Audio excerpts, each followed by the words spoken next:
This is Roger Struckoff with Syscon TV, day 2 at Cloud Expo, Things Expo in Santa Clara, year 2015. And we're joined again by Charles Kendrick of Isomorphic. We talked to him in New York a few months ago, and we're going to talk to him again today. We're going to talk about web applications. We're going to talk about things that have happened since the first iPhone came out. And so we'll let you do that a little bit. But first, I'd like to see, it seems like just the last 6 months, like there's this dramatic increase in interest in everything about the cloud and mobility and IoT. What do you think? Yeah, we've definitely seen that as well. Particularly in the DevOps area, there are a lot of people who are looking to adopt new and more efficient processes, and that's worked well for us. The technology that we provide fits neatly into that, especially some of our newer offerings.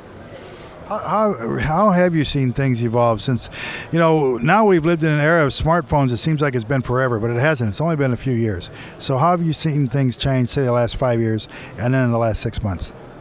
Well, the very first smartphones, they were so underpowered that it was really a struggle to build any kind of web applications, anything that was based on HTML5, and so those early apps had to be very crude. Yeah. But since then, the iPhone 6S is something on the order of like 75 times faster than the original iPhone, and the software improvements in the browser, the JavaScript speedups, and all the standards have made it so that you can build much more sophisticated web applications in the browser these days. When we started out, building applications for smartphones, we actually built a dedicated framework that was very, very light and could only do a very limited number of things.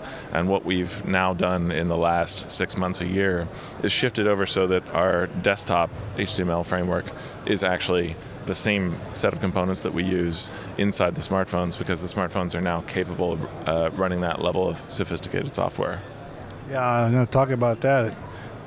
This is for my daughter, because when the first iPhone came out, I said, someday soon, honey, we're going to be laughing at that like it's primitive. Right. She's like, I don't think so. So there. See, now you laugh at it, and it hasn't been that long.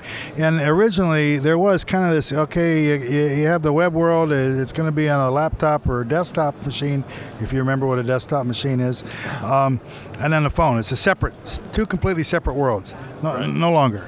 Yeah, no longer. At this point, the horsepower that's available really makes it so that it's a whole new world in terms of what you can do inside the web browsers on the phone. And originally everybody was focused on app development, as in native app development.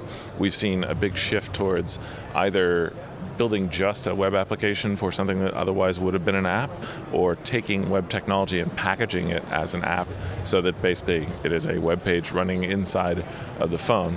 And even the companies that seem very focused on native apps, a lot of what is actually inside of those native apps is web technology. So we're seeing a real convergence there, where it is all web technology and it just gets packaged as an app. Thank you. I was going to ask you a real dumb question about that, and you addressed it much more deeply than I could have. And so the point then that we can get to is user experience.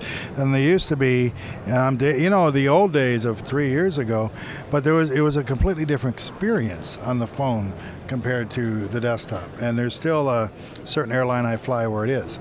But isn't a goal to the user to show them sort of a uniform experience, and all the technical stuff going underneath is something they shouldn't worry about? Yeah, absolutely. That's been a major trend. I mean, part of what happened with that first iPhone release is they used all kinds of skeuomorphism, physical world metaphors translated into software, and that trend has basically reversed itself.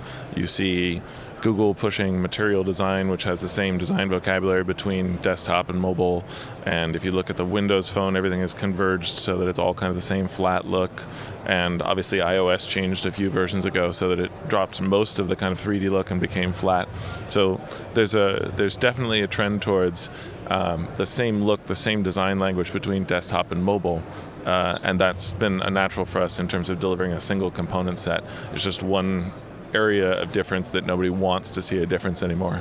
There's still things you have to nail on mobile in terms of like buttery smooth transitions and certain idioms for the platform, but the way that the design language is unified has made it much more feasible to deliver a single component set that addresses both use cases. There's a CEO of a famous company, famous CEO who's no longer with us, who really loves skeuomorphism. And apparently a lot of people who worked around him didn't as much. but this has to be user-driven as much as it is personality-driven. Right. I didn't actually realize that came from Steve. May he rest in peace. But it definitely the whole industry moved away from that, and the timing, as you say, is.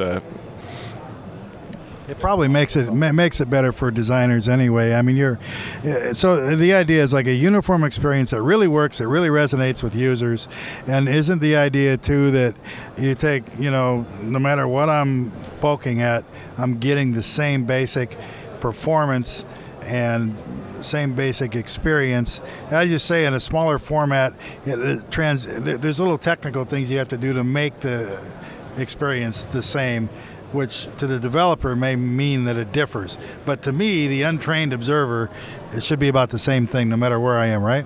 Oh, absolutely. I mean, the thing is that with the mobile apps that looked so different from the desktop apps, all the applications that span from mobile to desktop where it made sense to use them in both scenarios, the users would be bewildered by the different design language. They're disoriented and they can't find the same functionality, or by the way in which the functionality is organized. So the closer you get to a uniform look and feel and behavior across your desktop and mobile apps, the higher your usability will be and the less training you need to do. We should do a webinar sometime, talk for about an hour like this, because we don't have enough time here. But I'm thinking, though, if we talk again in a few months, what are we going to be talking about? How quickly is your world changing? Very quickly. First of all, there's just the mobile and desktop unification, but second, the whole the DevOps push of changing the way development is done. The new tool sets that we're putting out, we're designing things around allowing business users to get more involved in the development process, not to actually cut code, but to use mock-up tools and prototyping tools that are targeted to their skill set to actually produce interactive prototypes that developers can then flesh out into a full application without losing any of the work that was done at the design phase making those prototypes. Isomorphic, where do we find you online? At smartclient.com or isomorphic.com. Thank you for joining us again. Thank you for watching. For Syscon TV, this is Roger Struckoff.